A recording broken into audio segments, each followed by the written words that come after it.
Good morning and welcome to Peace Out, where we're learning to peace out, right? Yeah, that's an old 70s term that kind of dates us, right? But my gang back in the day, it was just almost our greeting, right? Peace out, stay cool, right? And we did. We're still cool. We got to be the coolest generation right now, right? Us in-betweeners, we're not quite older. We're just older. We're not old yet, but we're not young no more. So we're still cool. We stayed cool just like we promised, right? Just like we encourage each other to do. I hope you're having a good morning. Enough silliness from me, right? I hope you're having a good morning. I hope you're having a good week. Let's just dive in. This morning I found myself in Psalm 34. So I'm thinking about this scripture. It's in verse 4. It says, I sought the Lord. This is the New King James Version. And he heard me and he delivered me from all my fears. Now, you know me, I can take that verse for surface at its surface value, right? I can say, I prayed, God heard, he delivered me from my fears, but I'm going to dig out my handy dandy Strong's Concordance on my little, and they got an app on there now. Takes forever when you're in a hurry to get where you want to go now, right?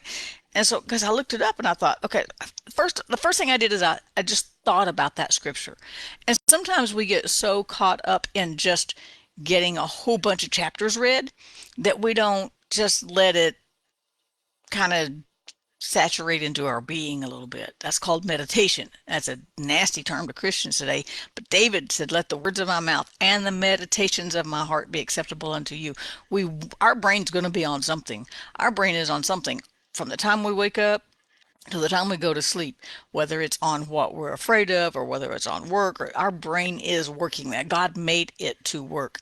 We want to put something in it and let it roll around on it. That's just meditating on something. So whatever you meditate on is going to be your focus. If you're meditating on your fears, if you're meditating on your failures, that's going to be your focus, right? If you're thinking about your day, you're thinking about, I'm thinking about my day. How am I going to line all this out? I need to do this, I need to do that. I've got a notebook I put in, but my meditation will become a part of me, right? Depending on what I meditate on, that can be good or bad. So when I read a verse, I don't just always I've told you this before. I usually read till something catches me, and when it catches me, I just stop there. So I stopped this morning. I sought the Lord. That just means I looked for Him on purpose. It wasn't like, where you at, God? Okay, and then just going on. It means I intentionally looked for God. He heard me. He delivered me from all my fears. So my first thought was on seeking the Lord. Now I want to throw in Jeremiah 29 because it says in verse 12, then you call on me, you go pray to me, and I will listen to you. In verse 13, and you will seek me and find me when you search for me with all your heart. So if you're just half-heartedly searching for God, you may not find him. But if you're searching for him with all your heart, he says, I will be found by you. He will not play hide and seek. When you seriously seek for God, you will find him. And that's the cool thing is you'll see him everywhere because you're looking for him. Did you ever buy a new car? And you never even saw a car like it on the road necessarily. And then as soon as you buy one, you go, oh, there's one like this. Oh, there's one like that. Oh, there's one because you became familiar with that car. It's at the forefront of your mind. So now all of a sudden you see them everywhere, right? And so it's kind of the same way with God. When we start looking for God, we will find him. All of a sudden we'll see him everywhere. We'll see him in a little flower that was just a little tiny flower. It was so tiny. It was like the tip of this finger, this pen, right? Just a tiny flower jumped out at me yesterday. I'm going, wow. And in it, I had a lesson because I looked at it, I was like, man, if God intricately designed this little flower, how much purpose did he put in us? Right? And the flower serves very little purpose in our world other than bringing some beauty and bringing some light into our days. He didn't have to make flowers. He could have had everything be briars. Leaves do their job no matter what kind of leaves, right? And when fruit is being made, there's flowers that are grown on a fruit tree, or vegetables or whatever. They have flowers, they have blooms, and they're just pretty. And maybe that's the only reason he made them pretty, was just so we could enjoy them, right? But when you look for him, you will find him. So when I sought the Lord, and here's cool, this is cool because it says, and he heard me. He didn't just see me. He didn't just say, I'm right here. But you see, when you seek for God, you're going to see him because he is everywhere. There's no place you can go that he's not already there. So when you really want to see God, you're going to see him everywhere. But it didn't say just that he let me see him, but he said, I sought God and he heard me. And isn't it important to be heard? Don't, if you go to a counselor, don't you want them to hear you, not just give you some medicine? You go to the doctor, you want them to hear what you're saying and not just throw medicine at you, right? It's important to be heard. We fight for causes in our world. We fight political battles because we want to be heard. And when we don't feel like we're heard, we feel like we're cast aside or there's no purpose. But God hears us. And the coolest thing about God is he hears the things we can't say. He hears the things that I don't even have quite shaped into words, and all those emotions are just trying to come out somehow. And maybe they come out in tears for some people. And he hears everything behind that little tear. Even if it's just one little tear, even if your eyes just sweat a little bit, he gets everything behind that tear. He hears us intentionally, right? But then it says he delivered me from my fears. So I had to pull out my handy dandy strongs and look at the fears. I'm like, what did he deliver me from? Is it? And I honestly thought it was going to be anxiety, because I need deliverance from anxiety right now, right? So, and that's the thing about anxiety. We need deliverance and we need it right now, right? So I really thought it was going to go into more of an anxiety type thing, but it didn't. It just kept saying fear. However, it was combined with another word that meant dwelling. So he delivered me from those fears that I tend to live in. We don't have to live in fear. We don't have to live in with a sense of dread. We don't have to live in that sense of that anxiety. He delivers us from those fears that we tend to dwell in.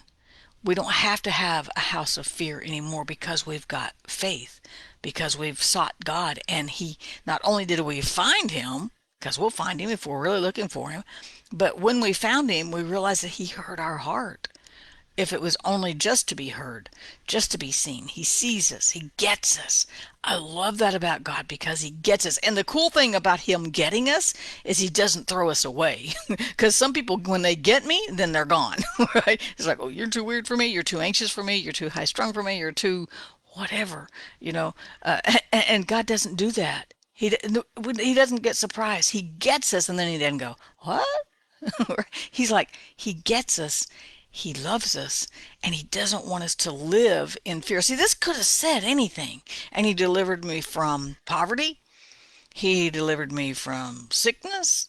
He delivered me from fill in the blank. I don't know, whatever it might have been, destruction, all these things. But it says he delivered me from my fears. And later it says that he saves us from our troubles. See, he doesn't necessarily just jerk us out of those troubles or jerk us out of those situations, but right where we're living, he gives us peace. Whatever we're dealing with in life right now, he brings his peace. He walks right in. Nothing scares him. He doesn't say, oh, that's too complicated for me, right? And it says he delivers me from those places I'm trying to live, where fear is trying to consume me, or doubt is trying to consume me, or anxiety is trying to consume me. Because we've always got all these things coming at us from every direction, right? And God delivers us right in the middle of it, right? Right in the middle of our messes, right in the middle of our situations. God doesn't wash his hands of it and go, I don't know what to do either, right? He hears us. He feels us. He understands us. And then he gives us his peace. He gives us He's extended his love, his mercy, his grace throughout all eternity, his peace throughout all eternity. He's got us, right? And so that's why we can peace out. We don't have to live in a house of fear. We don't have to live in a house of anxiety because God lives with us, right? And if we're looking for him, now if you're looking for fears, guess what? The scripture says, seek and you will find. You will find what you're looking for. So it's not about saying, well, God didn't work. I tried the God thing and it didn't work. The thing is changing what you're looking for. Just like with that car, all of a sudden that's at the forefront of your mind. And I see, I decided I want a Ford Ranger Sport. That's what I want. I think it'd be perfect. I can get Chris in front seat. I can put the chair in the back. Now I see them everywhere because my mind got focused on that. If you're looking for stuff to be afraid of, you're going to find stuff to be afraid of. If you're looking for things that's going to make you anxious, no, it's not going to be hard to find something to make you anxious. If you're looking for a reason to be in despair, go for it. It's everywhere, right? Um, if you're looking for, if you're looking to be sick, you're afraid you're going to be sick, you're going to find sickness. But if you're looking for God, even in the middle of anxiety, if you're looking for God even in the middle of experiencing fear, if you're looking for God even in the middle of being sick or being poor or being distraught or being in despair, if you look for God, you'll find him. You're going to find what you're looking for. You're going to find what you're focusing on. Now, when we focus on God, it doesn't mean that everything just levels out and we live in this wonderful utopia, which would be great. Although our soul can, because even though all this stuff is going on around here, we still have his peace, right? We stay focused on him, we get his peace. We focus on all these other things, we reap the benefits of focusing on fear and anxiety and all those things, right? Because those things are going to be there. But and when we focus on God, they're not going to just go away, but we're going to find what we're looking for. Seek and you will find. If you're seeking for God, you're going to see him. Keep him at the forefront of your mind. You'll see him in everything. You'll see him in the people you interact with. Maybe it's a little extra grace somebody gives you. Maybe somebody let you cut in line, right? Maybe somebody was kind. You'll see God in everything. And maybe the flip side of that is maybe they'll see God in you because it's not a one-way street, right? You'll find what you're looking for. So today I just encourage us all to look for God. Just look for him. He is already everywhere. It's just up to us to focus on him instead of all this other stuff going on. And isn't that why we started this whole devotion 4 years ago? It's just, let's get our focus off of what's going on, get our focus on God because God will be what gets us through what's going on, right? So I hope I said something to encourage you today.